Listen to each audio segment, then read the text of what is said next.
안녕하세요. 22세 계적입니다. 오늘은 스프레드 옵션 전략이라고 하는 영상을 한번 준비해 봤습니다. 스프레드 전략은 옵션을 한 번에 한 개 이상을 동시에 거래하는 옵션 전략입니다.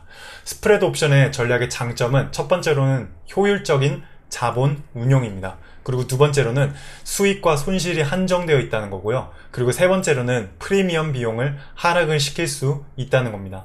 스프레드 옵션을 거래를 할 때 효율적으로 자본을 운영을 할 수 있는데요. 이게 그냥 일반적인 한방향적인 롱콜 옵션이나 쇼트콜 옵션의 경우에는 자본이 상당히 많이 필요합니다. 그 반면에 스프레드 옵션의 경우에는 자본이 그렇게 많이 필요하지 않고 상당히 많은 레버리지를 땡겨와서 옵션을 다양한 전략을 사용을 해서 거래를 할 수 있다는 장점이 있고요.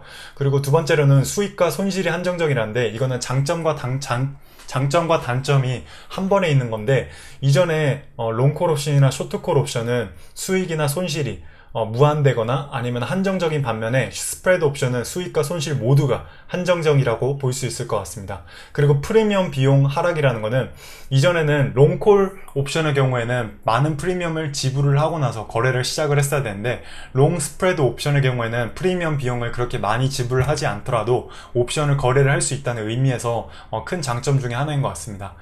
스프레드 옵션 전략 장점을 한번 다시 자세하게 설명을 드리자면은, 왼쪽 사진을 보시면은 쇼트콜 옵션이 있습니다. 쇼트콜 옵션의 경우에는 최대 이익이 한정적이에요. 주가가 아무리 많이 하락을 하더라도 이익은 정해져 있는 반면에, 주가가 무한대로 상승을 하게 되면은 손실은 거의 무한대까지 늘어나게 된다고 보시면 될 것 같습니다. 그리고 롱콜 옵션의 경우에는 최대 손실이 정해져 있어요. 그러니까 주가가 아무리 많이 하락을 하더라도 손실은 정해져 있는 반면에, 이익 같은 경우는 주가가 상승을 하면 할수록 최대 이익을 많이 내야 된다는 그런 장점이 있습니다. 그걸 반면에 스프레드 옵션을 한번 보시겠는데요. 최대 이익이 주가가 하락을 하면 따라서 최대 이익이 정해져 있고, 그리고 최대 손실 역시 주가가 아무리 상승을 하더라도 손실이 정해져 있기 때문에, 어떻게 보면 스프레드 옵션은 좀 더 안전한 그런 전략 중에 하나라고 생각을 하시면 될 것 같습니다. 스프레드 옵션에 역시 단점도 있는데요. 첫 번째는 수수료예요.